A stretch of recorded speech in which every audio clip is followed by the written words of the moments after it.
Hello, it's ShadeX, and in this video I'll be talking about Infinity Train, which is Cartoon Network Studios' most ambitious show so far. The first 2 seasons of the show aired on Cartoon Network, but the 3rd season was released exclusively on HBO Max. I understand why the show made the move to this streaming service, as Infinity Train isn't like every other Cartoon Network show. Most story-based shows focus on one set of characters for the whole series. Adventure Time and Steven Universe are perfect examples of this. However, Infinity Train opts to have each season focus on a different set of characters. Still, the show does this in a creative way. All stories start somewhere, and this series begins with Tulip in Book 1, The Perennial Child. However, branches from each episode grow. In Book 2, which is titled Crackle Reflection, her reflection is the lead character, along with a boy named Jesse. Tulip's reflection and Jesse run into a cult in Book 2, and the 2 leaders of that cult are the leads of Book 3, titled Cult of the Conductor. Infinity Train definitely has a lot of potential. So many stories can be told with this anthology format. These 3 seasons are fantastic. The show has an interesting world, the train cars are fun as they provide great scenery to the show, but the most important thing about this series are the emotional arcs the characters go through, and this is what I'll be talking about today.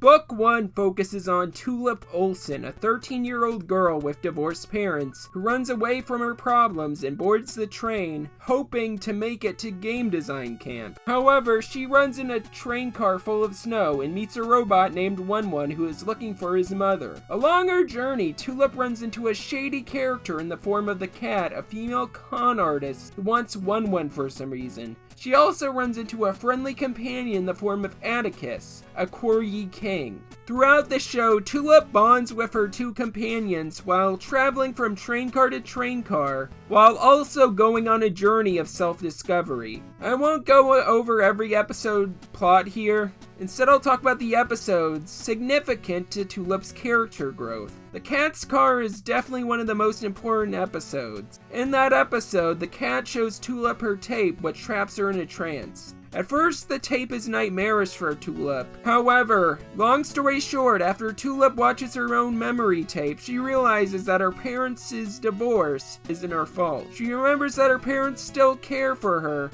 and want to be in her life. She then breaks free of her trance. Another episode of importance is the Chrome Car. In it, Tulip switches places with her reflection, who wants a life of her own. First, the 2 fight, but then Tulip saves her after she gets chased by the reflection police. Here, Tulip then parts ways with her prime counterpart and starts a journey of her own. The last 3 episodes of Book 1 cap off Tulip's character arc. The ball pit car is a very tragic episode as Atticus gets turned into a Gom, which are the bug creatures shown at the beginning of the show. This gives Tulip the motivation to save Atticus. In the following episode, The Pass Car, Tulip watches the conductor's tape, who is revealed to be a girl named Amelia, who lost her lover Ulrich. At the end of the episode, Tulip gets her exit. However, she doesn't want to leave Atticus in his Gom form. The final episode of Book 1, titled The Engine, focuses on Tulip fighting against the conductor. She discovers that the conductor is Amelia, who wants to recreate a train car with Ulrich in it. However, Tulip reverts Atticus to his dog state, and One is revealed to be the true conductor. Amelia loses control of the train, and reveals that she is trapped there for a long time as her body is covered in numbers. Tulip tells Amelia that she will get her exit one day. Tulip and Amelia's journeys mirror each other. Both women enter the train running away from their problems. However, Tulip sorted her problems out while Amelia still hasn't. Anyway, Tulip gets her exit and says bye to One and Atticus. She then goes home, ready to go to game design camp, and it is revealed that she no longer has a reflection. It seemed that Infinity Train was just a one-off miniseries, but after the last episode of Book 1 ended, it was revealed that Season 2 was coming soon. Here they come, clickety-clack down the track. It's lots and lots of trains. 2 of the greatest train videos we've ever offered. And now through this special TV offer, you get 2 videos for the price of 1. You'll get big trains, little trains, steam trains, diesel freight and passenger trains, even trains that blow through snow.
What followed was a strong follow-up titled Book 2, Cracked Reflection. While Jesse, a 15-year-old boy, is one of the leads of the season, the story is focused on Tulip's former reflection, who goes by the initials MT. What I loved about this second season is that it focuses on 2 humanoid characters as the main leads. Sure, Book 2 does follow a formula, as Jesse and MT get an animal companion in the form of Alan Dracula, a shape-shifting deer. But this series is radically different from the first. This season is about MT searching for her true identity as she flees from the Reflection Police and tries to help Jesse get his exit. The heart of this season is the budding friendship between MT and Jesse. At first they don't get along, but they soon become closer as friends to the point where they plan to leave together. Jesse is a great companion to MT. He got on the train after feeling guilt for letting his jerk friends hurt his little brother. Jesse is clearly a nice guy, but his problem is that he's a pushover. For example, he clearly has a gift as he is a great swimmer, but he was told not to go to state, so he didn't. Season 2 introduces a ton of new concepts, and it executes them all gracefully. One of my favorite parts of this season is the purpose of denizens, who are the natural inhabitants of the train. MT is not a passenger since she emerged from the train. The Reflection Police are hunting her down. She has 2 choices: to die or to keep her memories and become a cop herself. MT is not welcome on the train. She is less of a person compared to Jesse, who is a human. One great example of this is shown in the episode The Lucky Cat Car, where she gets lower points than Jesse at the carnival games, despite being just as skilled as him. However, the concept of MT being treated differently from the other people is explored more in depth in the episode The Mall Car. The episode introduces the protagonists of the 3rd season, those 2 being Grace and Simon, welcome Jesse into their cult, called the Apex in Open Arms. However, they resent MT and view her as inhuman and call her a null, believing her not to be a real person. Anyway, Jesse gets his exit and tries to bring MT with him, but she can't enter. She then gets caught by the Reflection Police. What follows is the episode The Wasteland. Long story short, Mace, one of the cops hunting down MT, fucking dies. MT ends up killing him. Sure, he was gonna die anyway, but she finished the job. Plus, it wasn't self-defense, so she's totally justified, but damn, that's a brutal death. Besides that horrific scene though, this is a great episode, as it focuses on MT struggling with her identity. MT is told by Mace that she is a denizen. MT then tries to change that by going to the engine to get her own number. One detail I found interesting was the introduction of pods in the show. Pods are a thing that have been on the train the whole time. In fact, Amelia's robot body was built using a pod as the face. The following episode, The Tape Car, shows how the train works more in depth. People are put in pods, their memories are extracted, and they are given their own numbers. Infinity Train is clearly a very complex operation. Anyway, MT is desperate for a number, but she realizes she can't get one. The final episode of Book 2 is a great end to MT's arc. MT struggles and talks to 1-1 as she is desperate to leave. However, 1-1 tells her that her purpose is to stay on the train to help people get off. However, after Jesse comes back to save her and 1-1 gets super confused, he lets her leave along with him, as MT can reflect his number. The remaining reflection policeman attempts to capture MT, but she alerts Alan Dracula, who melts him with his laser eyes. Jesse returns home and makes amends with his brother, and MT gets her own name, which is Lake. Overall, Book 2 is a great character exploration. It's a story about friendship, but at its core, it is a story about a marginalized individual fighting for a right to live and be viewed as a person. Book 2 could be interpreted as a race allegory. It could also be interpreted as a story about class, as passengers are favored before denizens. Book 1 was really fun and is a great coming-of-age character exploration story. It's also a great introduction to the world. However, Book 2 goes in a different direction, as it is a good story about finding one's identity with more world building. Book 1 and 2 are equally good. Both seasons complement each other. Book 3, however, takes the world of Infinity Train in a much darker direction.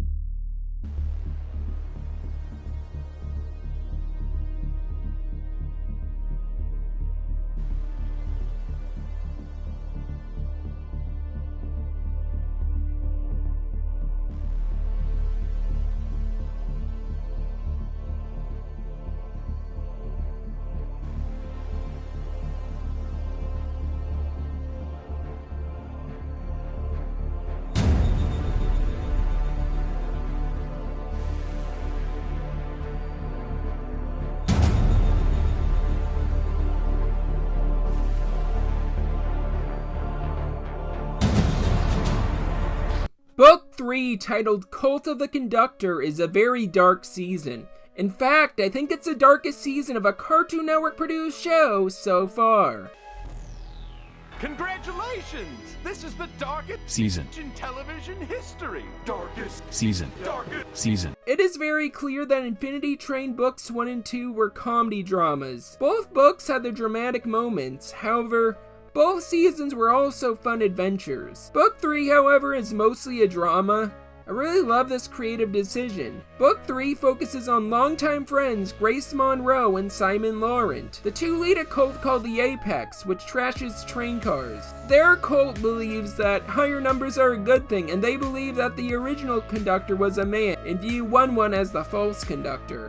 While on a mission, Grace and Simon end up being far from the Apex car. It is then that they meet Hazel and her gorilla mother, Tuba. Book 3 at first seems to be fun. I looked at the trailers and I thought it'd be fun. However, while being entertaining, this season was quite dark. Themes from Book 2 are explored in this season. The idea of denizens being people is a big one. Grace and Simon have the belief that anyone without a number on the train is a null. Out of the two of them, Simon views the denizens as less than people the most. This could be attributed to the cat, whose name is later revealed to be Samantha, abandoning Simon. Anyway, this season has some funny moments. For example, Randall has a comeback.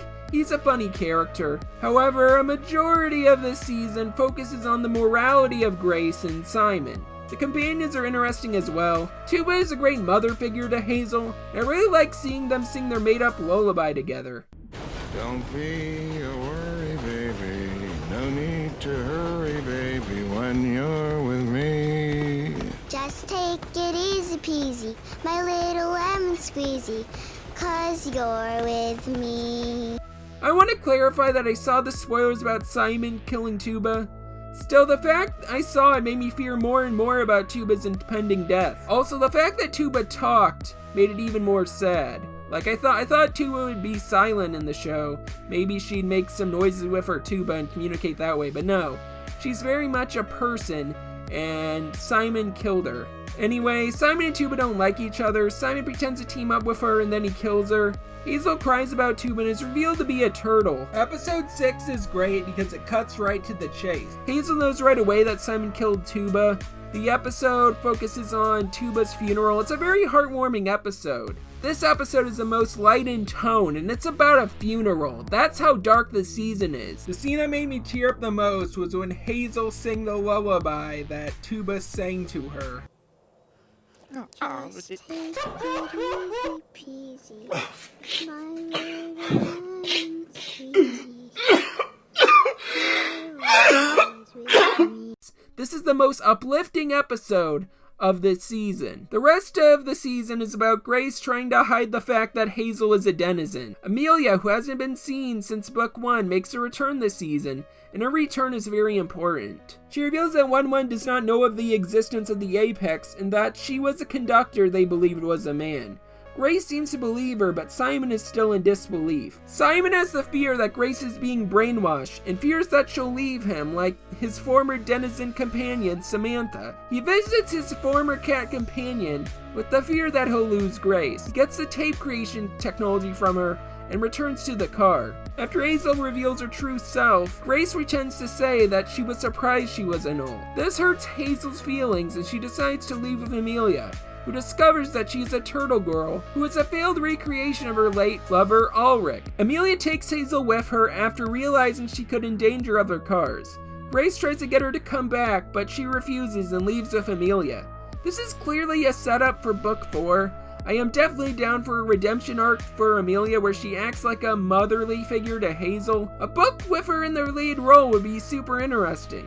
After Hazel leaves with Amelia, Simon puts a tape machine in Grace's head. It is there where we see Grace's past. She had rich parents who were distant from her and barely paid attention to her. Young Grace then goes onto the train after being caught stealing a necklace when her parents were in disbelief. Simon then views Grace's memories of the so-called true conductor saving her. He tries to reassure her that the myth of the conductor is true. However, Grace then realizes that she misunderstood what had happened. Amelia was in reality looking for a ball in the train, and Grace happened to be there. Then we see the moment when Grace and Simon met. Simon was fleeing a GOM when Samantha abandoned him. Grace ends up saving him. Simon then reveals that he knows that she lied to him. He replays the scene where Grace tells Hazel, "We won't tell Simon." Simon then traps Grace in her mind. However, she breaks free from her trance after realizing that Simon is a bad person. Grace also grows a newfound love for origami bird denizens. Grace goes to confront Simon. Simon now calls Grace a void and calls for her to be wheeled off the train. The two then get into an epic fight. It's a really intense fight. I really like this scene. It was great to see some action in Infinity Train. Simon gets his face and body covered in numbers and kicks Grace off the train. The origami bird save Grace. Simon then gets devoured by a GOM. The GOM then explodes after extracting his energy. This scene is very dark and tragic. While I don't like Simon, I don't wish this fate on him. This scene is great because it shows what the GOMs can do. It was very clear in book 1 that they consumed life energy. But now it's very clear that the GOMs are attracted to number energy. The more numbers you have, the more you're in danger of being devoured by a GOM. Grace then decides to change the Apex, who now realize that numbers getting bigger is bad. Grace tells the kids to figure out things for themselves. Their numbers go down and book 3 ends. The biggest thing that stuck out for me in book 3 was the idea that Simon was beyond redemption. I totally agree. However, the thing this season does great is that it explains why Simon is beyond redemption. The scene where Amelia calls Simon a child sums it up best. Simon has the mentality of a child, because he's been on the train since he was a little boy. The same can be said about Grace. The whole idea of numbers being high, being good, is something kids have been taught.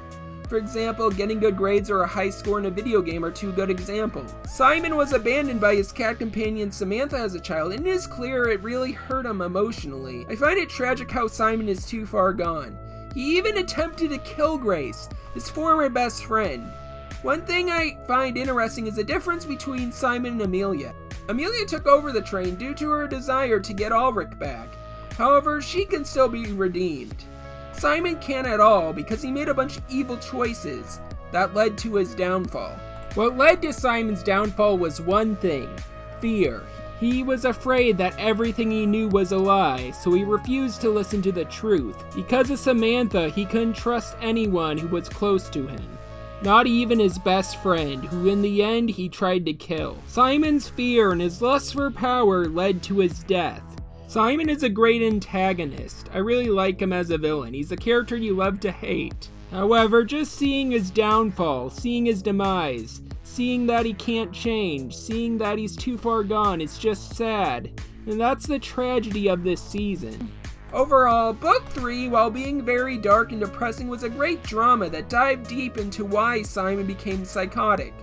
Before I stop talking about this book, I want to mention that I love how the season did not end with anyone getting an exit. It's implied all these kids will get an exit. It's implied that Grace will get an exit. I love how rather than having a bunch of doors open, they heavily imply that these kids and Grace will get off the train someday. I think this was the best way possible to end Book 3 on a positive note. Oh, well that's lucky.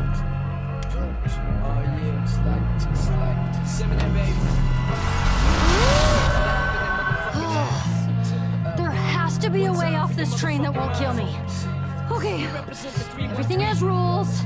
Even crazy things have their own logic. What, so you're both too busy to be my parents? Hey, you guys are the ones whose divorce keeps messing everything up, not me. This isn't fair. I'm not Tulip. Foil. I'm not Reflection. I'm not a Slipper. I'm not a Null. I'm not any of the hundreds of names that everyone wants to give me. I'm my own person who is getting off this train. Look here, a reality-bending button you gotta press. You're gonna do it. After a few months helping me, she left me alone to die.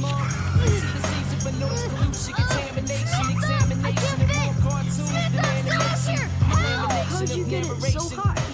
Oh, I'm like really good at the train. When I declare invasion, there ain't no time to be staring, gazing. I turn the stage into a barren wasteland. I'm infinite. You heard of hell, well I was sent from it. I went to it surfing and sentenced for murdering instruments. Now I'm trying to repent from it. But when I hear the beat, I'm tempted to make another attempt at it. I'm infinite.